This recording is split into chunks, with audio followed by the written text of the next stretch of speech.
Okay, here we go. Here's my review. My first review. So go easy on me, YouTube people. This is my first ever review of this.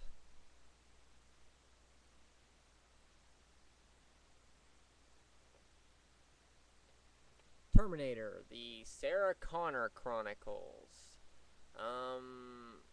If you can't hear the audio, I'm sorry. My microphone is a piece of crap. But anyway, I've already reviewed this twice now, and it didn't record it quite right. So I'm going to try to be a little bit more brief here. This is a series that was made by Fox. It lasted 2 seasons, and then they canceled it with a cliffhanger episode at the end of season 2. I will review season 2, which I only have on VHS. So I'm sorry about that. I have this on DVD. I bought it at Walmart for $20. It was on sale at the time. At the time, I'd watched the series on TV, but I'd missed a few episodes, so I bought it on DVD so I could watch it. It's 9 episodes long. Each episode's an hour long. It stars Lena Headey, Thomas Dekker, and Summer Glau. They're the 3 main stars, with co-star of this black FBI agent. I can't remember his name. Richard Jones.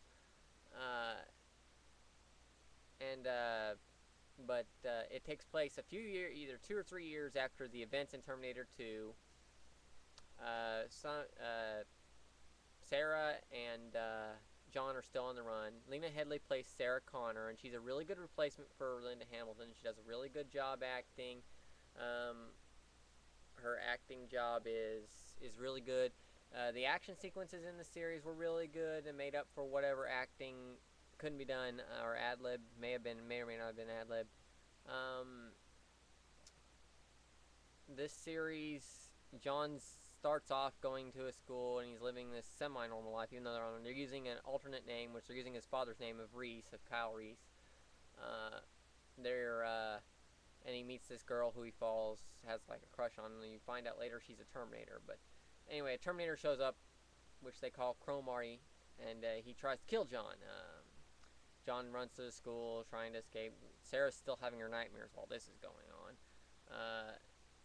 John escapes with the help of the female Terminator, Summer Glau, who pulls him in the car and says, "Come with me if you want to live." The famous line.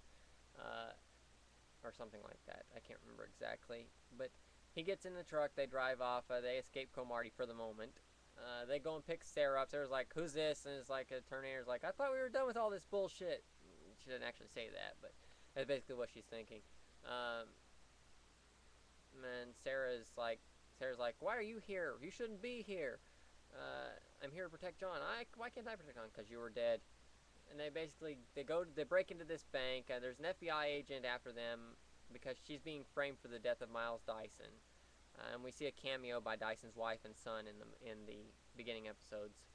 But anyway, they break into this bank, and Summer Glau's character, the Terminator, explains that John sent back agents in time to build technology from the future with whatever they could find in the past and store it for use by the rebels that he was sent back to help, I guess, stop Judgment Day. And she has all this in her data banks. He has a crush on her too, which we learn later on in season 2. But that's season 2. I'll get to that. Anyway, they break into the bank. They lock themselves in the vault as the authorities show up. The FBI shows up, and they're like, "Oh, well, if you surrender now, we'll go easy on you." You know, the whole FBI bullshit. Anyway, they use this time travel technology and it blows the bank completely up, so everybody thinks Sarah Connor and them died in the bank explosion. Except for the FBI agent. He's persistent through the whole damn series, clear up to the end of the series, where he starts to actually believe Sarah Connor and believe that there's this dreadful future coming, but that's later on. But anyway, he chases them. But they skip ahead a few years. They land on this highway, which is actually funny, because they land naked on the highway, and there's a little kid taking a picture with his phone, and his mom's like, "Put that phone away!" Because there's like a naked chick standing in front of him. It's like, yeah, but anyway, it's funny. Like, "Oh, it's just a naked woman!" And Marty's head, who broke into the bank at the exact moment they were leaving, flies to the time portal also and is picked up by the FBI later on. But I won't go into too many spoilers of the TV series. You'd have to watch it for yourself. You can actually watch it online, or you can rent it at your video store probably. The special features on this DVD are really not too great, but they're actually worth watching. You've got a commentary for 3 of the episodes by the executive producer and the cast and crew. You have a making of featurette, which is the Creating the Chronicles. It's a 3-part look at the series and the production process. There's a broadcast version and an extended version of The Demon Hand, which is episode 7 of the series of the season. There's cast audition tapes, which show their auditions.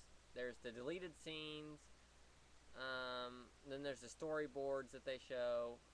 Dance rehearsals for Summer Glau, however the hell you say her name, the Terminator girl. And a gag reel, which is the bloopers. Inside the DVD case, it's a 3-disc set here. You got the first disc that has Sarah on it. You have the open it up here, and you have the second disc, which has Summer Glau on it, and the third disc, which has Thomas Dekker, has John Connor on it here. I can get a good shot of it there. But yeah, overall it's worth buying as a TV series. I was sad to see it canceled. I'm sure a lot of fans were sad to see it canceled, but just like Tremors the series, they canceled it with a really good fan base going. It was taking up the time slot for some other shows, so they decided it had to go, which was a bad idea. Fans were disappointed. Many fans were disappointed. I'm going to use my friend Mario Radium's rating system for this, because I'm new at this, so hopefully I can get better at it as I go along. This is my first try. But this series lives up to the Terminator name as far as action sequences go and storyline goes and the plot. And there are a few plot holes here and there, but they explain that later on. And it's left with a cliffhanger at the end of the season, which picks up in season 2 and you're like, yes! But anyway, I'm going to rate it a 3.5 out of 5 because it's worth watching. And if you're a real diehard Terminator fan, it's a must-have for your collection, but it's not something you should just rush out and buy. It is good action, good acting, good actors. You really get a feel for it if you watch it. If you're the type like me who watches something and if they get into it enough can actually feel what's going on. So it gets a 3.5 out of 5.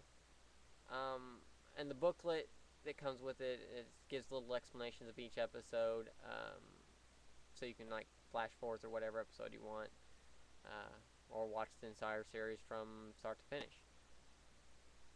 I kind of hope they revive it after the next Terminator movie comes out, Terminator 5, or whatever you want to call it. It's supposed to have Arnold in it, I guess. But that's it for my review of Terminator, the Sarah Connor Chronicles. That's it for my review, guys.